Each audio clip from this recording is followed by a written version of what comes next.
नमस्कार, माझा कट्ट्यावरती आपल्या सर्वांचं स्वागत. मी ज्ञानदा कदम. माझा कट्टा प्रेझेंटेड बाय क्विक हिल आणि Badhekar group, powered by green harvest, bank of Maharashtra, Chandukaka Saraf and sons private limited, Chitale flavoured milk, Sudhir Mandke light house, Barva skin therapy आणि सोनाई पशु आहार. सुप्रसिद्ध शिल्पकार भगवान रामपुरे आजचे आपले कट्ट्याचे पाहुणे आहेत. खऱ्या अर्थानं मातीशी जोडलेले, मातीमध्ये रमणारे, मातीत काम करणारे आणि मातीतनं कलाविष्कार घडवणारे असे ते कलाकार आहेत. आपल्या देशातले शिल्पकलेतले अनेक आविष्कार हे त्यांच्या जादुई हातांनी घडले आहेत. त्यांच्या कामाची अगदी पहिली आणि प्रॉमिनंट ओळख सांगायची झाली ती म्हणजे मुंबई शेअर बाजारासमोरचा बिग बुल. तर अगदी अलीकडेच मध्य प्रदेशच्या ओंकारेश्वरमध्ये आदिशंकराचार्यांचा 108 फुटांचा स्टॅच्यू ऑफ वननेस हाही त्यांनीच साकारलाय. आता अगदी लवकरच अक्कलकोटमध्ये स्वामी समर्थांचं भव्य दिव्य शिल्प उभारण्याची जबाबदारी सुद्धा त्यांच्याकडे आहे. भगवान रामपुरेंच्या हातातनं घडलेली निराकार गणेशाची आणि बुद्धाची रूपं तर अनेकांना अंतर्मुख करतात.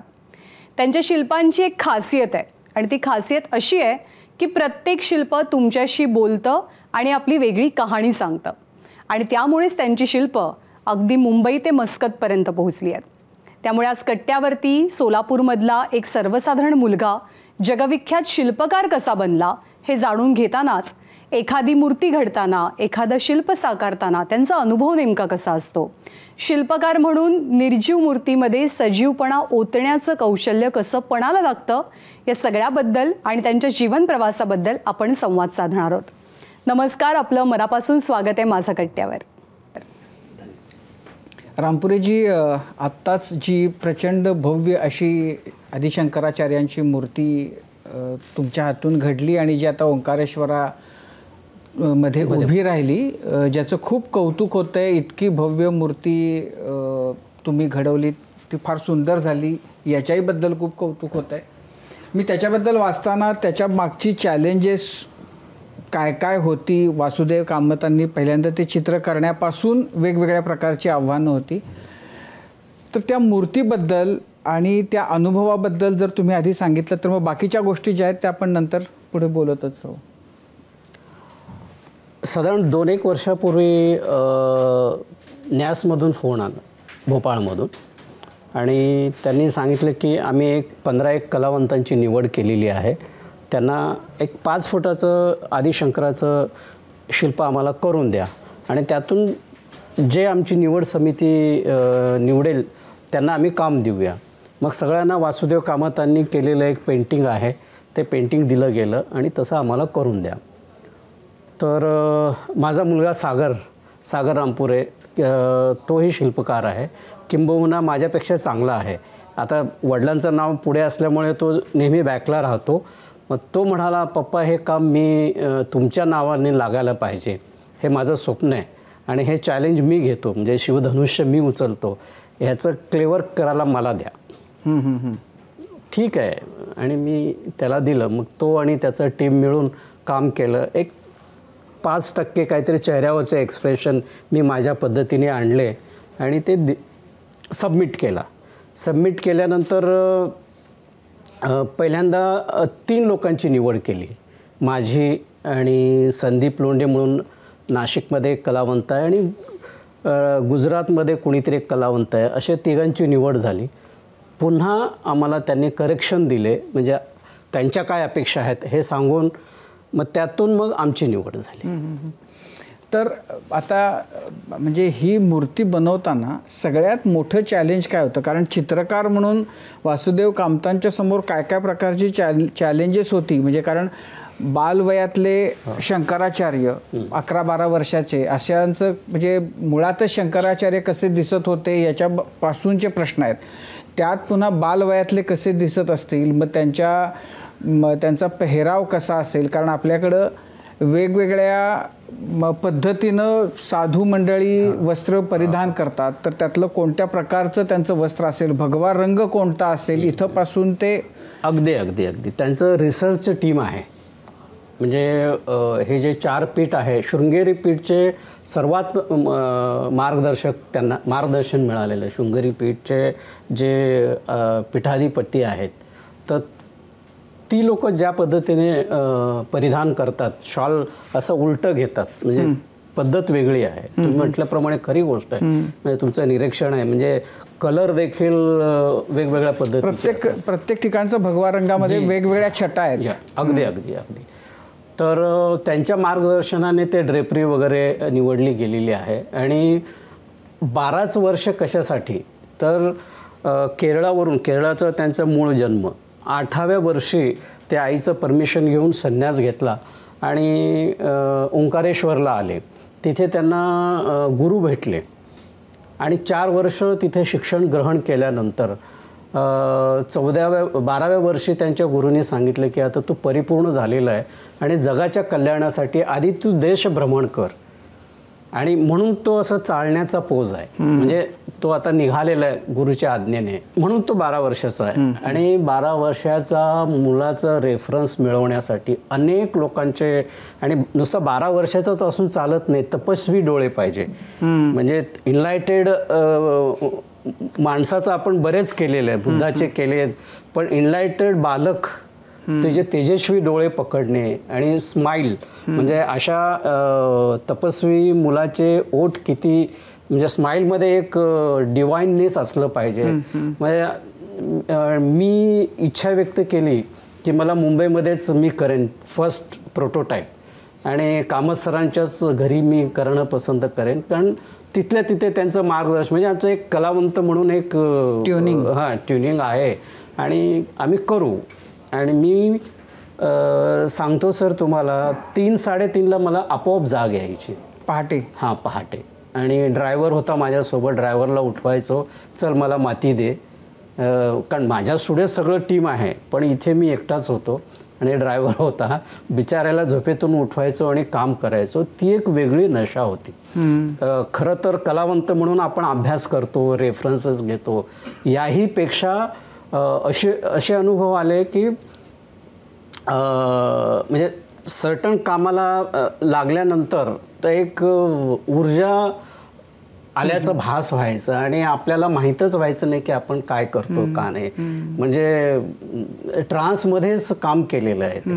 पण हे किती काळ चाललं काम? 2 महिन्यामध्ये ते तिथला जो पहिला फर्स्ट, म्हणजे जे काही एक्सप्रेशन आहे, जे काही ड्रेप, प्रत्येक फोल्डचा देखील विचार केलेला आहे. म्हणजे कुठेच अननॅचरल वाटता कामा नये. म्हणजे पेंटिंग एक साईडने ठीक असते, पण स्कल्पचर अनेक साईडने. मग मी त्यांना सांगायचं या साईडचं मला ड्रॉइंग करून द्या, त्या साईडचं हे ड्रेपरी कसं असेल, हे फोल्ड आपण असं नाही, हे मला आवडलं नाही, आपण मला आणखीन रेफरन्सेस करून द्या. मग प्रत्यक्ष ड्रेपरी, म्हणजे ते धोतर घालतात, त्यांचे धोतर ते त्यांना म्हणणं लुंगीसारखं, म्हणजे असे अनेक प्रकारे अभ्यास करून तो. आता जेव्हा तुम्ही हे बघताय आणि म्हणजे तुमचे आता शिल्प फक्त मुंबई भारतात नाही तर जगभरामध्ये वेगवेगळ्या शहरांमध्ये आहेत, तर सोलापूरमधली सुरुवात ते आता एक शिल्पकार म्हणून इतका मोठा लौकिक मिळवणं, या सगळ्या प्रवासामधला कोणता टप्पा तुम्हाला तुमच्या आयुष्यातला फार महत्त्वाचा, फार चॅलेंजिंग असा वाटतो? जन्मल्यापासून 17 वर्षापर्यंत वडील माझे गुरु होते आणि त्या बालवयात आपल्याला काही कळतही नाही आहे. मग ते त्यांच्यासोबत राहणं करणं. वडील सोडून गेल्यानंतर माझ्यापेक्षा 9 वर्षाने मोठे भाऊ आहेत, त्यांनी जबाबदारी घेतली. पण वडील काय करायचे? गणपती वगैरे करायचे? ते गणपती, घरात आपले गणपती, देवीचा कारखाना आणि लक्ष्मी विष्णू पण त्यांच्याकडे हे कुठून आलं तुमच्या? नाही, ते आजोबा माझे सुतार होते. आणि सुतार म्हणजे फक्त फर्निचर करणं नाही, डिझाईन हाताने ते डिझाईन केलेलं माझ्याकडे संग्रही ठेवलेलं आहे मी. तर त्याच्यामुळे आर्ट हे त्यांच्या रक्तात आहे आजोबांच्या. ते वडिलांनी मग शिवाजी गाजोल नावाचे एक कलावंत आहेत सोलापूरमध्ये, त्यांच्यासोबत ते मैत्री करून मग एकत्र गणपती करायला लागले आणि करता करता मग दोघेजण वेगळे होऊन स्वतंत्र गणपती करायला लागले. मग मी माझ्यासाठी एक छोटे छोटे गणपती करायचो आणि ते मीच विकायचो. आणि त्याचे पैसेही माझ्याचकडे असायचे. म्हणजे ते एक आठवण आहे. त्याच्यानंतर 13 वर्षाचं असताना पूर्वी ना आताही असेल डेबोनेर म्हणून मासिक असते, त्यात 4-5 पान न्यूडचे फोटोग्राफ्स असतात. तर न्यूडचे फोटोग्राफ्स हाती लागू नये म्हणून लपून ठेवायचे माझे वडील. पण आम्ही एक्सपर्ट ना चोरून बघण्यामध्ये. मग ते काढलं आणि ते खूप आवडलं आणि मी त्याचं एक स्कल्पचर तयार केलं आणि स्कल्पचर मी दाखवलं वडिलांना. आणि माझे बंधुराज फोटोग्राफी शिकलेले आहेत, त्यांच्याकडे कोडॅक कॅमेरा होता तेव्हा, तर ते फोटो काढलेले आहेत. त्यात लिहिलं होतं हे 13 वर्षे केलेले माझं पहिलं स्कल्पचर. अच्छा. हां. आणि फाउंडेशन 10वी नंतर फाउंडेशनमध्ये गेलो सोलापूरला, पायाभूत अभ्यासक्रम. त्याच्यामध्ये चित्रकला, शिल्पकला, सगळे कमर्शियल आर्ट असे सगळ्यांचा पायाभूत अभ्यासक्रम असतो. त्यात मी पहिला आलो आणि मग ते स्वप्न असते ना की प्रत्येकाला पेंटर व्हावं आणि जेजेला जायला पाहिजे. आणि मी जेजेला जायला लागलो, सरांना पेढ्या द्यायला गेलो. कोण सर होते? देवरकोंडा सर. तर ते म्हणाले की तुझ्याकडे पेंटिंगचं स्किल आहे, त्याहीपेक्षा शिल्पकलेचं जास्त चांगलं आहे आणि मला वाटतं की आपल्या भारताला एक शिल्पकार मिळेल. तुझं जर नशीब चांगलं असेल, कर्तृत्व चांगलं असेल तर कदाचित जागतिक कीर्तीचा होऊ शकतो, असे गुण आहेत. हे त्यांनी 82ला सांगितलं होतं, 82 साली सांगितलं होतं. आणि मग मी शिल्पकलेला, म्हणजे हा जो टर्निंग पॉईंट म्हणून जो प्रश्न आहे, हा पहिला टर्निंग पॉईंट म्हणजे चित्रकाराचा शिल्पकार झाला. त्याच्याही आधी 17व्या वर्षी माझे वडील वारले आणि जानेवारीत वडील गेले आणि मार्चला परीक्षा, त्याच्यामुळे मी परीक्षाच दिली नाही. 1 वर्ष वाया गेला. नंतर मग दुसऱ्या शाळेत भावाने ॲडमिशन दिला आणि मी परत शिकायला लागलो तर इंग्रजी विषय राहिला. मग त्याच्याशी माझी आधीपासूनच दुश्मनी आहे, म्हणजे आत्ताही मला इंग्रजी नीटसं कळत नाही. तर परत रिपीट झालं. मग 2 वर्ष म्हणजे 3ऱ्या अटेम्प्टला मी पास झालो. तर त्यावेळी जेव्हा दुसऱ्या वेळी वडिलांचं कारण होतं, दुसऱ्या वेळी कारण होतं नाटक लिहिणं, वाचणं, नाटक करणं, अशा गोष्टी खूप करायचो मी. तर त्याच्यासाठी 1 वर्ष वाया गेला. मग भावानी मला एका हॉटेलमध्ये घेऊन गेले आणि समोर बसून झापलं आणि म्हणाले की नेमकं तुला काय करायचं आहे, म्हणजे चित्रकार व्हायचं आहे, शिल्पकार व्हायचं आहे का, नाटककार व्हायचं आहे का, लेखक व्हायचं आहे का, अभिनेता व्हायचं, काय व्हायचं आहे, काहीतरी एक ठरव. मग म्हणाला मग मी चित्रकार होणार आहे. मग चित्रकार जर व्हायचं असेल तर तुला 10वी पास होणं गरजेचं आहे, कारण तुला जेजेला जायचं आहे. जर चित्रकार व्हायचं असेल तर अननेसेसरी तुझी ऊर्जा वाया घालवतो आहे. मग तू एकच कर की 10वी पास हो, मग त्याच्यानंतर तुला जे करायचं आहे कर. मग त्यावेळचं जे काही लिखाण आहे अजूनही त्या एका बागेत आहेत. म्हणजे तुम्ही आलात मुंबईमध्ये जेजेमध्ये शिकलात, नंतर मुंबईमध्येच राहिलात, मुंबईमध्येच नाव मिळवलं.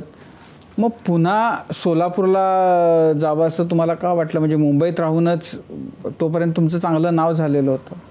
ते चांगलं नाव झाले असल्या कारणानेच मुंबई सोडली. म्हणजे सर असं आहे की मुंबई जरी बिझनेस पॉईंट ऑफ व्ह्यूने आणि कामाच्या दृष्टीने खूप चांगलं असलं तरी माझी जी वृत्ती आहे फार कमर्शियल माणूस नाही आहे मी.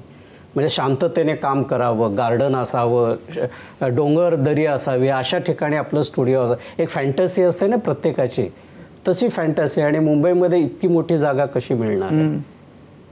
तर ते नाही. तरी देखील 93 म्हणजे पासआउट झाल्यानंतर माझं सर्वात मोठं काम पहिलं ते मोटरसायकलचं, कावासाकी बजाजचं. तर लिंटास कंपनीने मला आमंत्रित केलं आणि ते म्हणाले की आम्हाला या वर्षी 4 स्ट्रोक दिवाळीला, मला वाटतं 90 सालच्या दिवाळीला ते लॉन्च करणार होते. मग त्यांनी कॉन्सेप्ट सांगितले की असं असं चिता आहे, तो धावत येतो आणि त्याच्यासोबत माणूस आहे आणि जमिनीवर जेव्हा पाय ठेवतो तो मोटरसायकलमध्ये कन्वर्ट होतो आणि तो माणूस त्याच्यावर बसून, म्हणजे ती जी ऊर्जा आहे चित्याची त्या मोटरसायकलमध्ये आली आहे, असं ते कॉन्सेप्ट होतं. मग जेव्हा मी चिता बनवला तो ते त्यांना एवढं आवडलं, ते म्हणाले आम्हाला 100 पीस दे. कारण भारतातले जितके काही बजाज शोरूम आहेत त्यातल्या प्रमुख शोरूममध्ये हे डिस्प्ले. तुम्ही जो चित्ता बनवला होता तो कसा होता? म्हणजे तो झेप घेणारा होता? हो, अर्थात झेप घेणार. पण मग एकच तसा बनवला होता का की तुम्ही वेगवेगळे टप्प्यानं असे बनवले? नाही, एकच बनवलं होतं. आणि श्याम रामन्ना नावाचे जे ॲनिमेटर आहेत त्यांनी त्याचं ते ग्राफिकमध्ये त्याला मुवमेंट दिलेलं आणि त्याच्यामुळे माझं एवढं नाव झालं पहिल्यांदा की त्याच्या आधी 90 सालच्या आधी 10,000 किंवा 20,000 ॲडव्हान्स देताना विचार करायचा या मुलाला द्यायचं का. पण चित्यामुळे असं नाव झालं की ते मग खूप म्हणजे कामच तुम्हाला तुमचं काम आणून देते. नाही, तुमचा म्हणजे ते एक मोठं काम. दुसरं सगळ्यात मेजर ते शेअर बाजाराच्या समोरचा तो 2008चा काम आहे. तत्पूर्वी एक घटना सांगतो सर. म्हणजे 90 साली चित्यामुळे नाव झालं होतं आणि मग मला आता असं वाटलं की आपण एक स्टुडिओ विकत घ्यावं. मग मी गोरेगाव फिल्म सिटी रोडवर गेलो.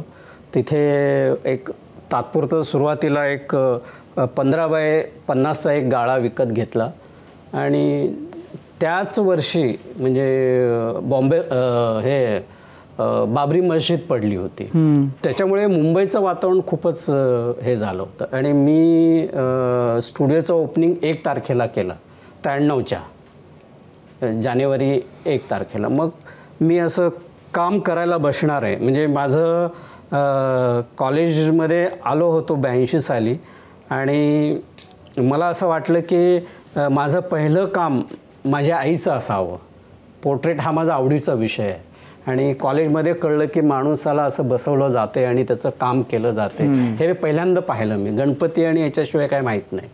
मग मी सुट्टीत दिवाळीत गेल्यानंतर मग आईला म्हटलं की बस तू. ती म्हणाली नाही नाही, मेलेल्या माणसांचंच केलं जाते, ते असं नको. मग तिला मी समजावून सांगितलं. आमचं कॉलेजला जवळजवळ 150 वर्ष पूर्ण झाली. मॉडेल बसतात ते तसे म्हणजे असं काही होत नसते. शेवटी मुलाखातर बसली ती, पण दुसऱ्या दिवशी तिला स्वप्न पडले की ती मेली आहे म्हणून. पण पूर्ण झालं. त्याच्यानंतरही ती 15-1 वर्ष जगली. तसं काय, पण लोकांचा एक समज आहे की मेल्यानंतरच केलं जाते. मग ते आईचं पोर्ट्रेट हे माझं पहिलं पोर्ट्रेट. आणि दुसरं मग जेव्हा मी माझं स्वतःचा स्टुडिओ झाला मग त्यावेळी असं वाटलं की माझ्या पत्नीचं आणि मुलाचं करावं. त्यावेळी सागर 3 वर्षाचा होता. मग त्यांना मी बसवलं. मग माझ्याकडे एक कारागीर होता रमेश नावाचा. तो म्हणाला सर आपलं स्टुडिओ तयार होतं आहे, तुम्ही आधी पूजा करा ना. मग त्याने हार वगैरे सगळे आणले होते, अगरबत्ती वगैरे. म्हटलं असं रीतसर पूजा कर. पारंपरिक पूजा मी करत नाही, म्हणजे करत नव्हतो. पण ही जी ईश्वरी शक्ती आहे निसर्गामध्ये त्याच्यावर माझा पूर्ण विश्वास आहे. म्हणजे कोणीतरी आहे, आपल्या ऊर्जेशी एकरूप होतो आणि करून घेतो, हे स्वानुभव आहे माझं. मग मी असं मातीचा गोळा घेतला आणि डोळे बंद केले आणि काय करायचं तेवढ्यात मला असं वाटलं की गणपतीमुळे आपण शिल्पकार झालो. मग गणपतीच का नाही करायचं. मग फक्त ते असं डोळे बंद करूनच, बरं का, फक्त त्याला असा आकार दिला, थोडंसं कान आणि असं केलं आणि ठेवून दिला आणि पूजा काय म्हणतात त्या पद्धतीने केला. हार टाकलं आणि मग ते बाजूला ठेवून काम करायला लागलो. मग एक सिटिंग झाल्यानंतर असं बसलो आणि गणपती असा इथे होता. मग ते पाहिल्यावर खूप छान वाटायला लागलं. मग त्याला म्हटलं याला परत मातीत टाकू नका, याला मोल्ड टाका. मग मोल्ड केल्यानंतर एक 4-5 पीस केले. ते खूपच सुंदर दिसायला लागलं. म्हटलं आता रामपुरे आर्ट नावाची आपलं स्टुडिओ झालेलं आहे, मग प्रेझेंट द्यायला हे चांगलं आहे. चटर्जी आणि कुलकर्णी नावाचे एक क्लायंट होते, ते आले. अरे बहुत अच्छा दिखता है, मुझे दे दो. म्हणले आपके लिए. त्याला 2 पीस दिले. 3च दिवसाने फोन आला. म्हणजे रामपुरे मुझे वो जो गणेशा है ना आपने बनाया वो मुझे एक 200 पीस चाहिए. नाही म्हणलं ते फक्त रामपुरे आर्ट तर्फेच जाणार आहे. अरे यार तुम आ जाओ. मग गेल्यानंतर त्याने चेक लिहून ठेवला होता. मला वाटतं 15,000चं चेक होतं आणि त्याने दिला. म्हटलं और 15,000 दूंगा, मुझे 200. मग असं विचार केला की गणपती आहे, मी दिलं काय आणि त्यांनी दिलं काय. ज्यांच्या घरात गणपती जायची इच्छा आहे त्यांना तिथे जातील. म्हणजे असं काय आपण हट्ट करावं की आपणच दिलं पाहिजे. ठीक आहे. मग मी आलो, एक 500 पीस बनवले. आता इथे आमचा अन्सारी म्हणून आहे, तो कलरची जबाबदारी त्याच्याकडे होते, फिनिशिंग आणि कलर. तर त्याने ते कलर करून दिले. 500 पीस बनवले. 200 त्यांना दिले आणि दिवाळीच्या आधी 300 पीस वाटून टाकले मित्रांमध्ये. म्हणजे नुकताच स्टुडिओ केला होता, रामपुरे आर्ट लिहिलेलं, वाटून टाकलं. आणि मी नियमाप्रमाणे सोलापूरला गेलो एक 10-15 दिवस. परत आलो तर डायरी भरलेली होती, कोणाला 2 पाहिजे, कोणाला म्हणजे ज्यांच्याकडे गेले असं त्यांनी कोणाला 100 पाहिजेत. 93 साली तो तयार झाला. 94ला मी त्यावेळी भाड्याच्या स्टुडिओत होतो आणि 94ला स्वतःच्या स्टुडिओत गेलो. 95ला घर झालं, गाडी आली.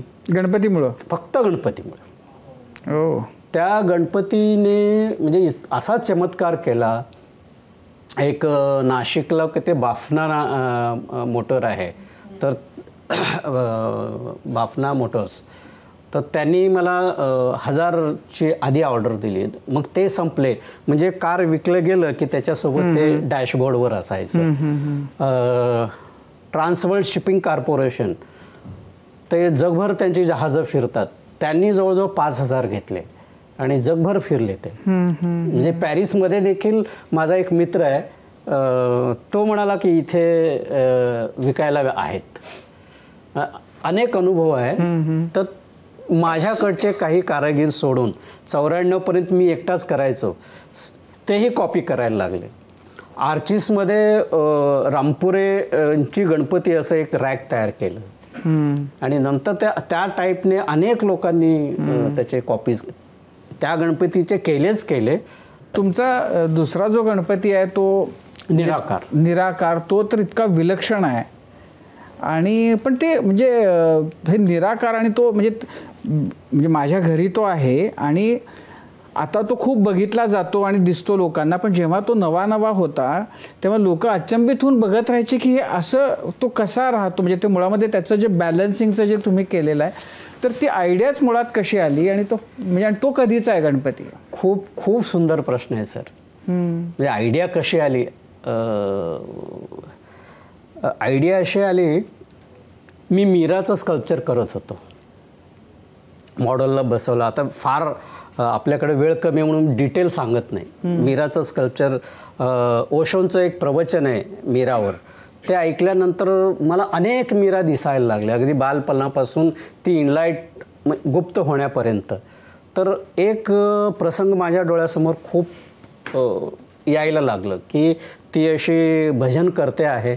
भजन करता करता ती अगदी न्यूट्रल झाली आहे, हात वगैरे हातातलं एकताराही गळून पडलेलं आहे आणि ती श्रीकृष्णाला अशी खूप म्हणजे एक अशी अवस्था येते की तुम्हाला देहाचंही भान राहत नाही, तुमचं गाणंही संपतं आणि तुम्ही विलीन होता त्याच्यामध्ये. असं हे भाव असलेलं एक शिल्प माझ्या डोक्यात म्हणजे दिसलं मला आणि मी मॉडेल निवडलं आणि ते करायला घेतलं. मीरा झाली, मग तो श्रीकृष्ण करणार होतो. मग मला प्रश्न पडला, तुम्ही जे प्रश्न विचारलात निराकार कसं सुचलं, तर तो मलाही प्रश्न पडला की आपण आत्तापर्यंत जे श्रीकृष्ण पाहिलेलं आहे ते एखाद्या अभिनेत्याने सिनेमात किंवा नाटकात कामं केलेलं असते किंवा मंदिरात तो दागदागिने घातलेला बासरी वाजवणारा. पण हे मीरा खरंच मीराला तसंच थोडी दिसणार आहे, पण कुठल्या तरी रूपात दिसत असेल ना.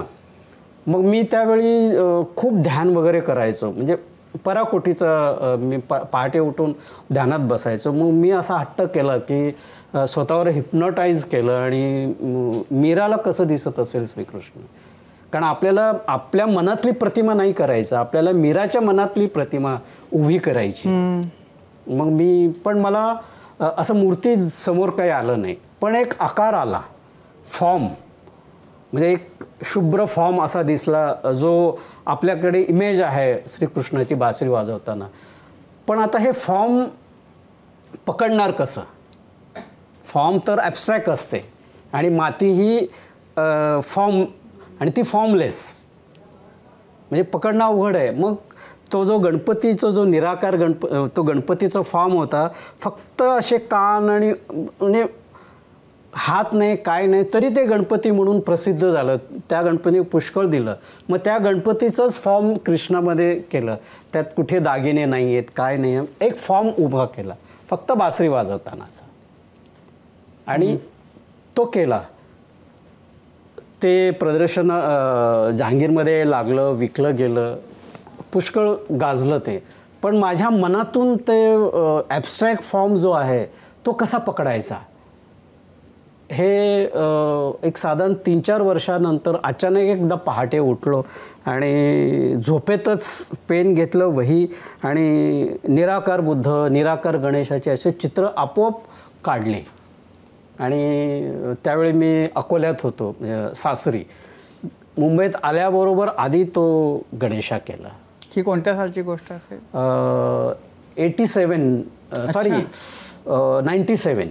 म्हणजे निराकार गणपती. हो, निराकार फॉर्मचा जो आहे, कारण मीराच्या स्कल्पचरवर तारीख आहे म्हणून तो 97, म्हणजे तो 1 वर्ष, 98च्या वर्ष दीड वर्षामध्ये तो निराकार फॉर्म आला, गणेशा आला. आणि तोही गणेशा नाही, सुरुवातीला मी स्लिपिंग बुद्धा केला. तो फक्त हात आहे, चेहरा आहे, असं हा फक्त चेहरा, देह नाही आहे आणि फक्त हात आहे. आणि हातामुळेही असं वाटते की ते हिप्सवर त्याने हात ठेवलेला आहे, असा तो पहिला. आणि मी पुण्याला शिफ्ट झालो मुंबईवरून. मग 2001ला तिथे मला डेमोसाठी बोलावलं होतं गणपतीच्या. आणि त्यावेळी मग तो जो गणेशा आहे 2001 किंवा 2001च्या सप्टेंबरमध्ये गणपतीच्या सीझनमध्ये मला बोलावलं होतं इंडिया गॅलरीने. तर तिथे करताना मग तो जो एका सोंडेवर उभा आहे तो गणेशांचा जन्म झाला. आणि मग नंतर तो स्टॉक एक्सचेंजचा बुल तो जो आला, आणखीन मार्केट इतकं जोरात पडलं. आणि मला आठवतो म्हणजे ते त्याचं लोकांनी तर त्या बैलामुळंच मार्केट उधळलं गेलं अशी चर्चा झाल्या होत्या. मानसिक त्रास झाला त्यावेळेला? 1 महिनाभर तरी निदान त्यावेळी ॲक्च्युली टॉर्चर केल्यासारखंच झालं.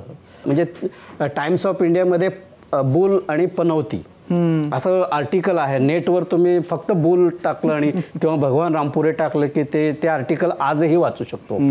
पण महिन्याभरानंतर मार्केट परत ओपन झालं आणि परत उसळी खाल्ल्यावर सगळे विसरून गेले, खरंच विसरून गेले. जेव्हा ते सगळं मार्केट पडलं तेव्हा त्यांच्याकडून काही आलं त्याच्याबद्दल, ज्यांनी बसवला होता म्हणजे स्टॉक एक्सचेंज कडून, त्याच्याबद्दल की काय बदला, दिशा बदला, चाललं होतं त्याच्या काहीतरी शिंगाला काहीतरी लावा, असं काही नाही? तसं नाही, फक्त ते म्हणाले ते की याला काय करता येते का, दिशा बदलता येते का वगैरे. मी त्यांना म्हटलं हे सगळं अंधश्रद्धा आहे, हे सगळं अंधश्रद्धा आहे, तुम्ही असल्या लोकांच्या नादी लागू नका. हे एक फेज आहे आणि हे फेज निघून जाईल. तुम्ही काही करू नका, काही होणार नाही आहे, खरंच काही होणार नाही आहे. आणि मी काही बदल करणार नाही आहे. म्हणजे ते म्हणत होते की ते जसं असं हे केले, थोडं फोर्स कमी करा, ते डोळे एवढे असे वटारलेले आहेत तर त्याच्यामुळे निगेटिव्ह ऊर्जा बाहेर पडते का. अरे म्हटलं हे केवळ अंधश्रद्धा आहे. हे कुणीतरी ज्योतिषाने सांगितलं किंवा हे सगळं हे फेज आहे. ह्या फेजमधून बाहेर पडलात की सगळं ठीक होऊन जाईल. मग नंतर परत स्तुती सुरू झाली जेव्हा मार्केट वर गेलं. हा, मार्केट वर गेलं आणि मग ते वटारलेले डोळे पॉझिटिव्ह एनर्जी द्यायला लागले. सर, आणखी एक विचारायचं होतं की कोणत्याही शिल्पामध्ये सजीवपणा केव्हा येतो किंवा ॲज अ नॉन आर्टिस्ट एखादी व्यक्ती कनेक्ट केव्हा करते जेव्हा त्याचे डोळे आपल्याशी संवाद साधतात, डोळ्यांमध्ये सजीवपणा असतो. अगदी. हे किती मोठं कौशल्याचं काम आहे किंवा तुम्ही ते कसं जमवून आणता? खूप सुंदर प्रश्न आहे. मातीने आपण कानासारखं कान करू शकतो, डोळ्यासारखं डोळा करू शकतो, आकार फॉर्म सगळं येईल. पण जो जिवंतपणा ज्याला म्हणतात ना, मग मी काय करतो, पोर्ट्रेट करत असताना सगळं पोर्ट्रेट करतो. अगदी ॲनाटॉमिकली जे असेल ते फोर्सेबल होतं. ते काय टेक्निकली आपण कॉलेजमध्ये शिकलेलं असतं किंवा मेजरमेंट देखील. आता मेजरमेंटची गरज नाही, ते सगळं जजमेंट नजर एवढी तयार झालेली असते की ते होत जाते. आणि होत झाल्यानंतर मग एक अशी स्टेज येते की तुम्ही मॉडेलला विसरून जायचं. मॉडेलला विसरून जायचं आणि तुम्ही स्कल्पचरशी एक झालं आणि स्कल्पचरच तुम्हाला सांगते काय करायचं काय नाही करायचं. तो जो संवाद असतो ना, खरोखर संवाद होते बरं का. ही माती इथे नको, हे माती इथे लाव. तर जेव्हा तुम्ही खूपच त्याच्यामध्ये कॉन्सन्ट्रेशननी एकजीव झालात की ते मग जे डोळ्यामध्ये जे एक्सप्रेशन सापडायला लागतात हे सापडते बरं का, करत नाही. आणि एक क्षण येतो की आपल्याला असं वाटते की थांबा, ते आलेलं असतं. पण मग ते चेहऱ्यावरचे भाव मुख्यत्वे डोळे आणि ओठ. हां, डोळे आणि डोळ्यामध्येच जास्त. ओठ वगैरे ठीक आहे, पण डोळे जे आहे ना, आणि बघा माणसाला आता तुम्ही माझ्याशी बोलताना मी तुमच्या डोळ्यातच पाहतोय, बाकीचे अंग दिसत नाही, पण डोळे जेवढा बोलतो ना, कुठले प्रत्येक शरीराचा प्रत्येक पार्ट तुमच्याशी संवाद करते. म्हणजे एक्सप्रेशन जे बॉडी लँग्वेज ज्याला आपण म्हणतो. तर आता रागत असताना तुमचे हाताचे मुठी आवळलेले असतात, प्रेमात असताना असे, म्हणजे त्याच्या ध्यानात असताना केव्हाही बघा असं हात आपोआप ठेवलं जाते. तुम्हाला कळत पण नाही की आपले दोन अंगठा आणि हे असं स्पर्श झालेलं आहे. म्हणजे तुमची जशी अवस्था असेल तसे भाव निर्माण होतात. तर डोळे सर्वात बोलके काय असतील तर डोळे, आणि डोळ्यामधलीच ती गंमत आहे जी आपल्याला पकडायची असते. रामपुरीजी, आता आपल्या गप्पा सुरू आहेत तेव्हा माझ्या एक मनात येत आहे की काही मनात असलं, तुमच्या मनात विचार असतील एखाद्या स्कल्पचर बद्दल वगैरे, तरी ते येतात तर बोटांनीच. ह्या बोटं किती महत्त्वाचे आहेत तुमच्या आयुष्यात? म्हणजे गायकासाठी जसा गळा असतो तसं बोटांची काळजी वेगळी घ्यावी लागते का? किती महत्त्व आहे त्या सगळ्याला? माझ्या अंगावर शहारे आल्या. आदिशंकरचं काम झाल्यावर योगेश जोशी नावाचे माझे एक मित्र आहे, मुंबईला असतात. तिथून फोन आला. म्हटलं भगवानराव एक सांगू का? बघा मी विनोद करत नाही हां, एक सांगतो. जसा लता मंगेशकरच्या गळ्याला एक अलौकिक गळा आहे आणि तसं तुमचं अलौकिक हात आहे, आणि ह्या हाताचं तुम्ही इन्शुरन्स करा बरं का. मी गंमत करत नाही, खरंच तुम्ही इन्शुरन्स करा, असं त्यांचं फोन होतं. आणि तुम्ही आता गळा आणि हाताचंच उदाहरण दिलं. अजून एक उदाहरण देतो. आता गुलजार साहेब करायचं. आता गुलजार साहेबांनी स्टुडिओवर 2 दिवसाचा वेळ दिला. मग आता कशी पोज निवडायची? काय गुलजार साहेबांनी कशासाठी वेळ दिला? म्हणजे काय हे त्यांचं मी स्कल्पचर केला ना. अच्छा. पोर्ट्रेट हा माझा आवडीचा विषय आहे. म्हणजे ते सेल नाही झाले तरी, म्हणजे सेल होत नाहीत, पण मला करायला आवडतं. पोर्ट्रेट म्हणजे तुम्ही शिल्पामधले? हो, व्यक्तिशिल्प. अच्छा. म्हणजे सर लिखाणामध्ये एखाद्या व्यक्तीला आपण उभा करतो त्यालाही पोर्ट्रेटच म्हणतात. चित्रामध्ये उभा करतो त्यालाही पोर्ट्रेटच म्हणतात. आणि मातीमध्येही जे आपण करतो त्यालाही पोर्ट्रेटच म्हणतात. व्यक्तिमत्व तो उभा करणं, तो आकारात, म्हणजे ते नुसतं माती नाही आहे, त्याचं व्यक्तिमत्व त्याच्यामध्ये आणावं लागतं आपल्याला. पण मग गुलजार साहेबांचं पोर्ट्रेट जे तुम्ही केलं ते तुम्हीच केलं का तुम्हाला कोणी म्हणजे ते काम दिलं होतं? बरं, थोडक्यात सांगू का?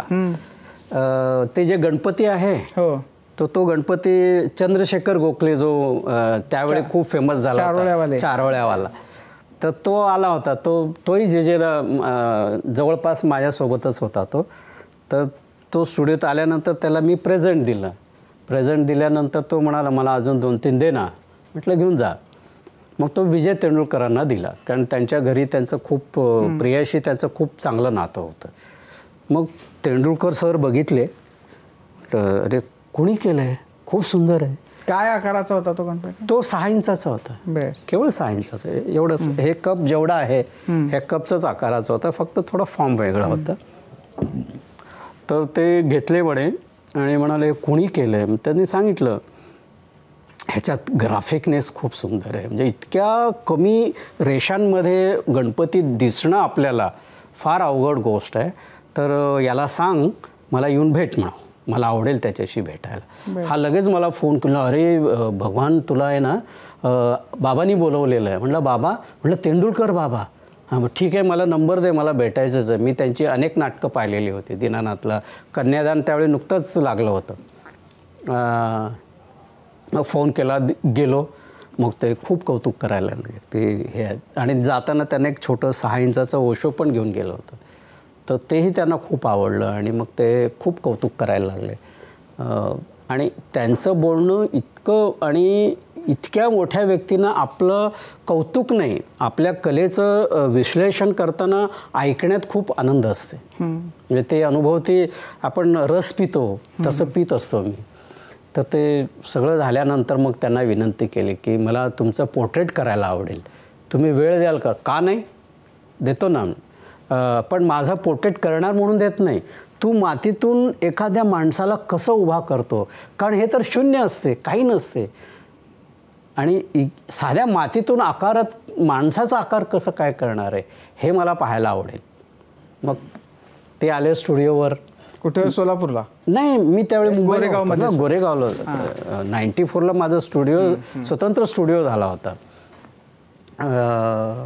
तर मी केल्यानंतर पहिल्या दिवशी त्यांना त्यांच्या चेहऱ्यामध्ये लेलिन दिसले, दुसऱ्या दिवशी त्यांना त्यांचे वडील दिसले, आणि तिसऱ्या दिवशी मग त्यांना त्यांचं स्वतःचं पोर्ट्रेट म्हणजे तेही ऑब्झर्व करत होते ना, म्हणजे त्यांचं निरीक्षण स्वतःचं चालवतं. आता हे आकार कसं येते, काय येते, मग ते काम तर माझं सर्वोत्कृष्ट काम आहे, म्हणजे त्या कॅटेगरीचं आहे. मग अरुण शेवते स्टुडिओवर आले होते. तर मग अरुण शेवते स्टुडिओवर आले आणि त्यांना कळलं की मी सोलापूरचा आहे. अरे, सोलापूरमध्ये अमोल चाफळकर नावाचा एक मुलगा आहे, त्यांनी गुलजारजीवर मी गुलजार बोलतो आणि त्याची कविता होते हे पुस्तक लिहिलेलं आहे. म्हटलं हो, लिहिलेलं आहे. तर गुलजार साहेबांना त्यांना भेटायचं आहे. म्हटलं का नाही? मग त्याला फोन केला आणि त्याला ये म्हटलं. मग तो आला, त्यांची मिसेस आली आणि आम्ही गुलजार साहेबांना भेटायला गेलो. First meeting. मग भेटल्यानंतर मग खूप चर्चा झाली. ते फक्त अर्धा तासच वेळ दिला होता. मग ते अमोलला भेटायचं होतं, त्यांना भेटायचं होतं. मी फक्त माध्यम होतो, अरुण शेवते आणि मी माध्यम होतो. मग त्यांचं बोलणं झालं, अर्धा तास झालं. मी हळूच माझा अल्बम काढला आणि त्यांच्यासमोर ठेवलं. मग ते बघायला लागले, अरे क्या बात है. मग ते तेंडुलकरांचे पोर्ट्रेट पाहिल्यावर इतके भारावून गेले. मग त्याच्यावर 2 शब्द बोलले ते, सर मुझे अगर आप वक्त देंगे तो मुझे आपका भी पोर्ट्रेट करने में आनंद आहे, क्यों नहीं. लगेच त्यांनी त्यांच्या कुट्टींना बोलावलं, इनको देखो कौन सा डेट दे सकते हैं. मग त्यांनी फेब्रुवारीचा 28 आणि 29 तारीख दिली, 27-28 तारीख दिली. ते 2 दिवस आले. आता काय सांगणार, त्याचं वर्णन मी शब्दात करू शकत नाही. म्हणजे गुलजारसारखे माणसं माझ्या स्टुडिओत येणं आणि मी त्यांचं पोर्ट्रेट करणं.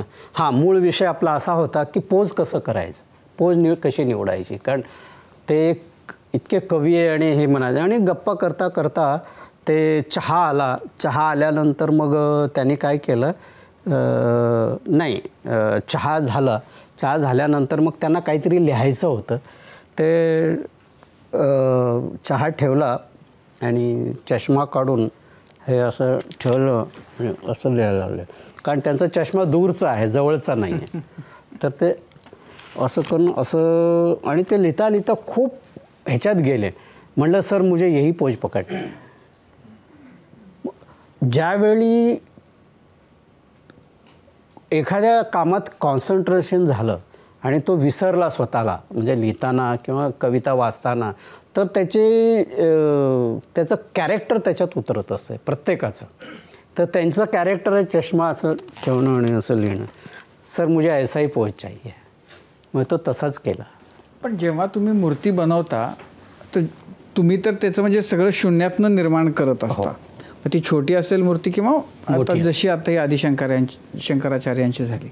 जेव्हा मूर्ती पूर्ण होती आणि त्याच्यासमोर डोकं ठेवायची वेळ येते, तेव्हा काय असते मनामध्ये भावना? म्हणजे मी बनवलंय तुला, अशी काही असते? करत असतानाच तर मी भावविभोर होतो.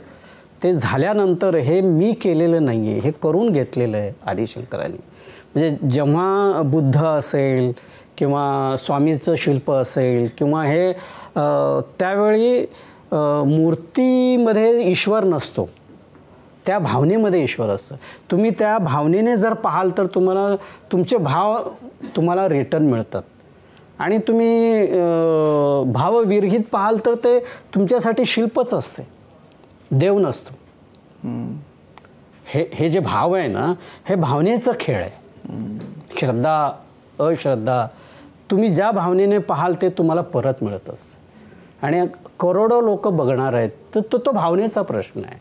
म्हणजे खरंच मूर्तीमध्ये देव नसतो, पण तुमच्या पाहण्यामध्ये देव असतो, त्या भावनेमध्ये देव असते.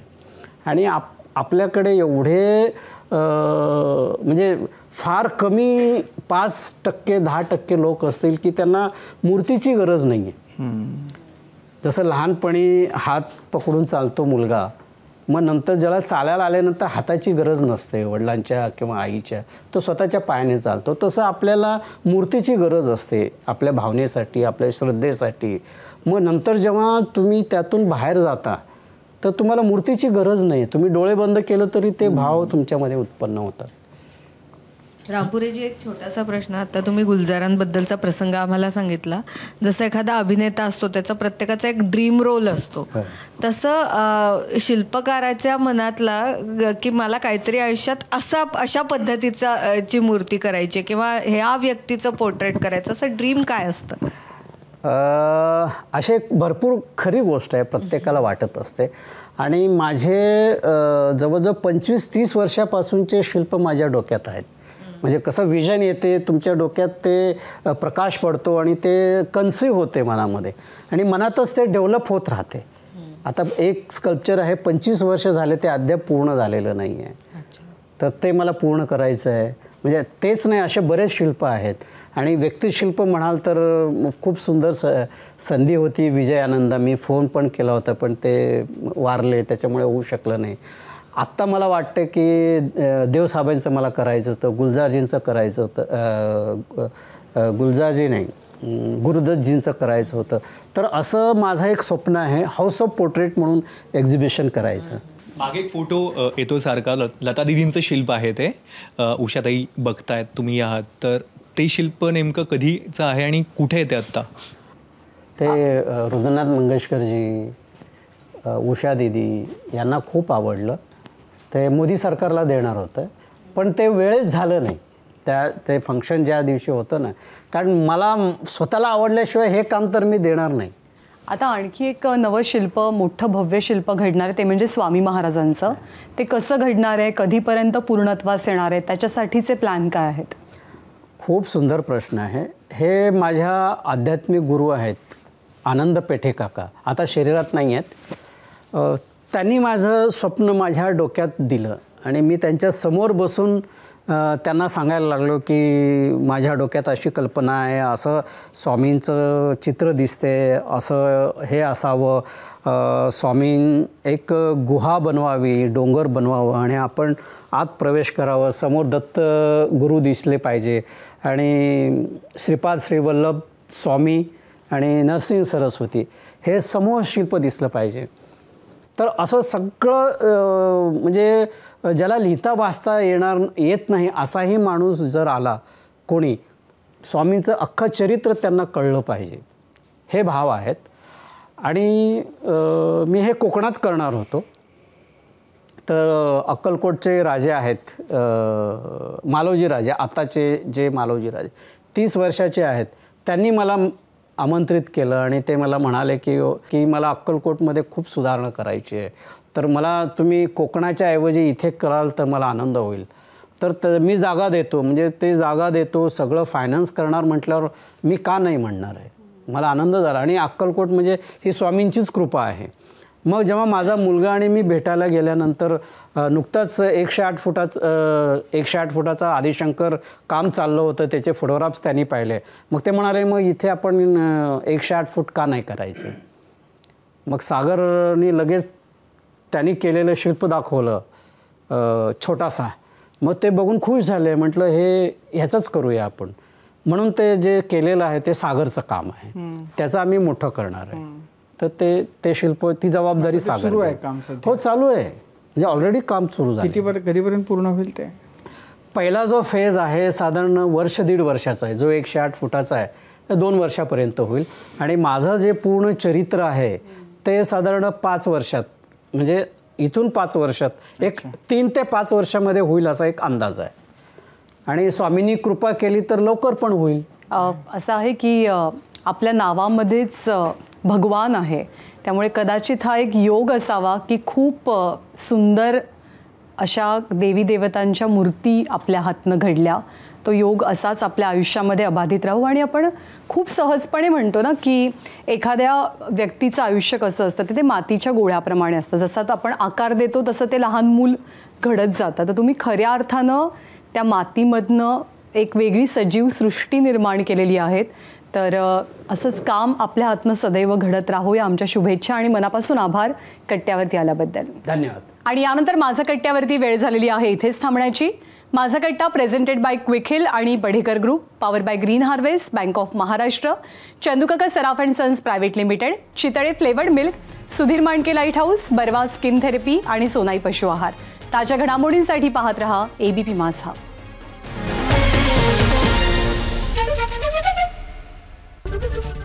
ABP माझा, उघडा डोळे बघा नीट.